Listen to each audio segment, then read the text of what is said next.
Good evening. You're tuned into Friendship, the Power of Positive Living with Dr. James Hughey, a specialist in human affairs, and his special guests, all of whom will aim to help you take charge of the opportunities in your life. Let's go right into the studio right now and join Dr. Hughey for the Power of Positive Living.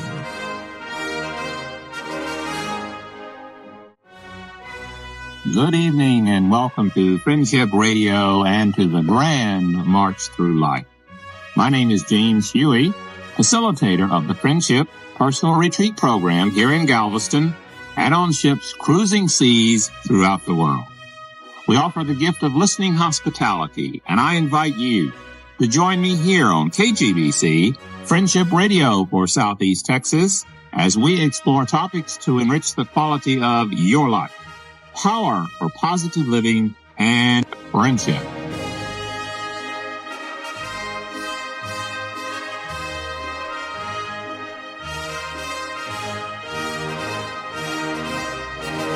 My guest this evening is going to be Mr. James Rankin, president of the National Educators Investment Group. I remember first seeing you when I came to Galveston. This was at a meeting of the Positive Attitude team. I noticed you at that meeting, and I was impressed by your contributions and the way you became involved and the way you seem to really live the power of a positive attitude. So I guess that's one reason I wanted to have you for this show. Maybe you could take a few minutes and give us some feedback on who you are. People aren't real sure about attitudes. Attitudes really are your habits of thinking. What I've done since I can remember is I decided to be positive. I decided that it's easier to be positive than to be negative. And I want to expect the best. Now, was that an early decision? Actually, in college, I started reading new books, and I started getting turned on to fellows such as Dale Carnegie, Norman Vincent Peale, and a few others. And I said, this makes a lot of sense. So basically what I've tried to do is stay positive, and there's an organization in town that really helps, and that's the Galveston Optimist Club. And they have a creed that's so powerful, it really makes a difference. It says, promise yourself to be so strong that nothing can disturb your peace of mind. To talk health, happiness, and prosperity to everybody you meet. To make all your friends feel that there's something in them. To look at the sunny side of everything and make your optimism come true. To think of only the best, to work only for the best, and to expect only the best. To be just as enthusiastic about success of other people as you are about your own. To forget the mistakes of the past and press on to greater achievements of the future. To wear a cheerful countenance at all times and give every living creature you meet a smile. To give so much time to the improvement of yourself that you have no time to criticize others. To be too large for worry, too noble for anger, too strong for fear, and too happy to let the presence of trouble. It's powerful.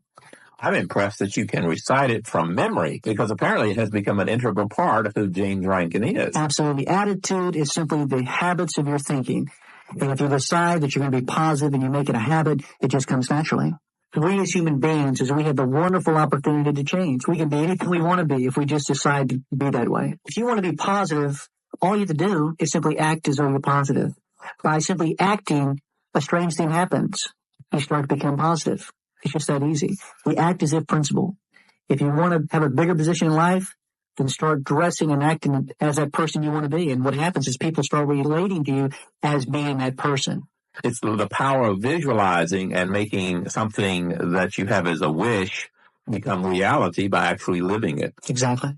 When I watch people interact with you, they respond positively to the fact that you smile a great deal.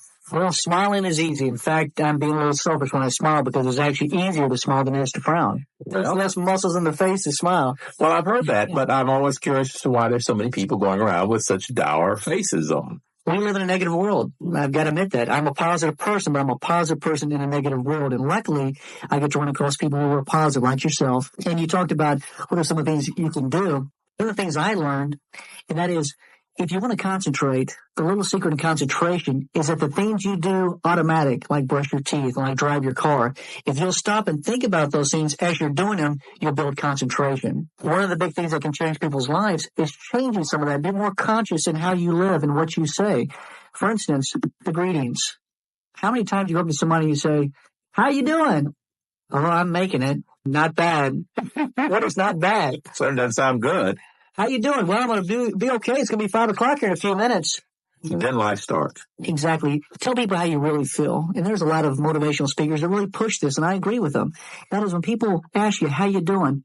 Change it. Tell them, I feel great. just that little bit will make all the difference in the world. Just those little things in life will make the big difference. Well, as you mentioned that, Jim, one of the things that comes to my mind is the reality that it isn't so important that you hear me say I'm great, but that I hear it.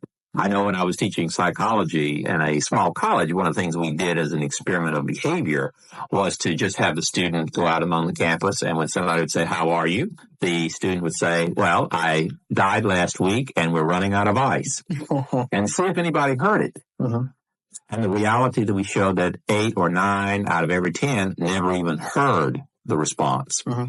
So I think your suggestion is something very important for personal growth, which is when we tell others how we feel or how we see ourselves, we are probably the most important listener in that dialogue. Something else that's very interesting. One of the things I really like about your program is the fact that you teach people how to listen. When I was in college, I had an opportunity to be a crisis hotline volunteer. Took 40 hours of intense counseling, and the main thrust of that whole project was simply teaching people how to listen.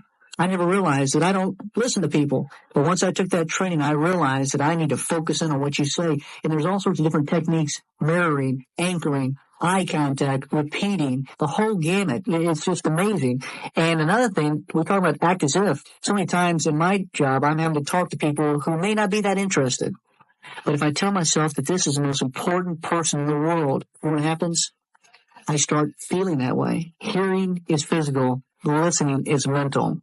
When I talk, all I'm doing is telling you things that I already know. Whereas when I keep my mouth shut and I listen to you, I have the ability to learn more things, learn more about you, learn more about life. I guess one of the things that I really wanted to make sure we made time for this evening was talking about the whole concept of motivation. One of the things in our dialogues that I sensed in you was someone who was self-motivated and also had the capacity to assist other people with the concept of motivation. Any ideas or suggestions about motivation? You have to have a goal to be motivated. You have to be working towards something. Where you find energy, you find goals. Success is really the progressive realization of a personal worthwhile goal. So many people say, well, I'll be successful when I have $100,000, when I'm a millionaire. It's the journey. It's not the destination. And you have to have a goal to be motivated, to be energized, and say, I get out of bed. You have to have some reason to do that, and that's why you set a goal for yourself. Well, I know there's a poster in my office that says life is a journey, not a destination. And I guess part of it, too, is who defines success? I find so many people, you talk about $100,000 or that $1 million, or when I retire, or when I get married, when I find that perfect spouse, or when I have children that make me proud, or any of those kind of externals. I sometimes sense that people depend on those externals to define what their success is. And I sense it's much more internal. Exactly. In fact, I'm the strong belief that your mind is like a big camera. What you focus on is what you get. And I really believe that if your happiness is contingent on something, then you'll never be happy because it'll be something else. I'll be happy when I buy my new house. I'll be happy when my house is added on. I'll be happy when I pay off my house. I'll be happy when I buy a new house. It's always something in the future. You have to be happy right where you are. In fact, I'm under the strong contention, anybody in the world can be happy when everything's going your way. Mm-hmm. That's not a big deal, but when your life is going down, you lost a big account, you lost a spouse, you lost something that was dear to you, and you can still be happy, that's inner peace. And that's true happiness. Well, how do you actually assist someone to be happy and motivate them to find ways to seek this? Well, motivation is a little bit like desire. Desire is something I can't create in anybody. And I've worked with agents for 3 years now. I've trained agents in the insurance investment field, and I've found some winners. Maybe I found some people who just didn't make it, just didn't add up. It's not that they're failures, it's just that it wasn't their niche in life. You've got to have it within you. Once a person has the desire, they say, yes, I want to do it, but do you really want to do it? Do you have a burning desire? Once they have that, then you can build on that. You can help them. But once again, we can't change anybody. Well, does that mean that if someone who is not happy, does that mean they don't have the desire to be happy? I believe so. I think if they want to be happy, they'll be happy. There's a quote, I can't remember who said it, but they said that people are just as happy as they make their mind to be, which makes a lot of sense. Yeah, there you go. Abe Lincoln. People will be as happy as they decide they're going to be. In fact, one of my favorite quotes is, tough times don't last, but tough people do. How do you assist someone then, James, if we live in a materialistic world that is constantly saying, James Hughey, you are worthwhile when you have that list of material goodies? Well, what we talk about is focus. Sometimes we have to step back, look at ourselves objectively, and what are the good things that I have? List all the positive aspects in your life.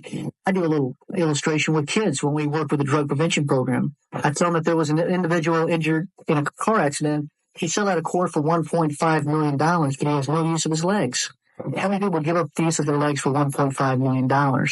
Very few people. Another lady injured her eyes. Was given wrong medication. She sued for $1 million, received the money. How many people would give up their eyesight for $1 million? Not me. Well, you're up to $2.5 million and we've just begun. The truth is that we're priceless, but we need to focus in on the positive aspects, not the negatives. Most of the people I talk to will focus on the half-empty portion rather than the fact that I have my eyes and I have my health. But there's also another part of that illustration that many people don't talk about. That is, a person who says it's half empty is actually taking out of the glass. The person who says it's half full is putting something back into it.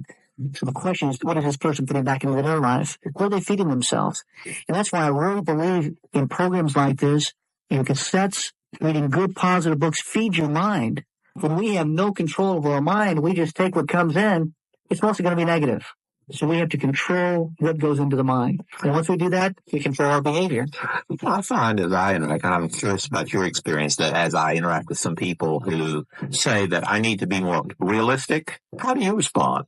I think the world is what you make it. And remember, we all have our own little worlds you want to share with other people, but this is our world right now. In fact, there's a discipline that I cannot think of the name. I had a lunch with a friend of mine who was talking about this today. That is, we all have our own little worlds around us. Mm-hmm. And what we do is we're part of the whole, but we do have our own individual worlds. So yes, your world may be more idealistic, maybe more positive, because it's the world that you made.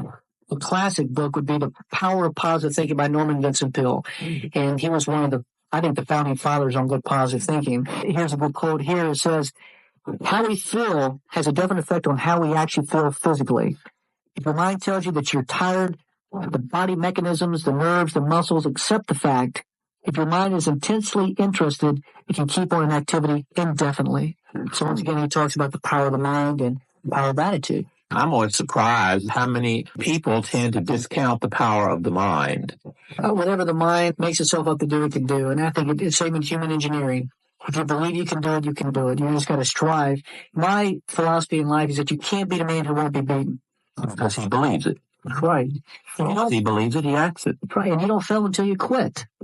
You look at every major success, they had failures. You need to have failures. In fact, I know that in my life, that happened some rocky times, and it made me a better person. It's kind of like a stream, a little weak stream that has no power in it. But you put an obstacle in it, and what happens? It deepens, dams up, and then pretty soon you can run electricity in a whole city. One little stream. Have we outgrown the ability of childhood fairy tales where we believe that life is happily ever after and not see frustrations as something that can be positive for our growth? I think it's critical to a person's growth. If you've never been challenged, you just don't have the inner strength to carry on. That's my personal feelings. One of the difficulties in the world is that people assume everything's going to be all right without taking control of their own lives. In their own circumstances. We assume the government's going to have Social Security. We assume that our parents are going to take care of us. We assume that we're making the right decisions. And apparently, we really need to be spending more time on developing ourselves and being prepared for all kinds of possibilities. Sure.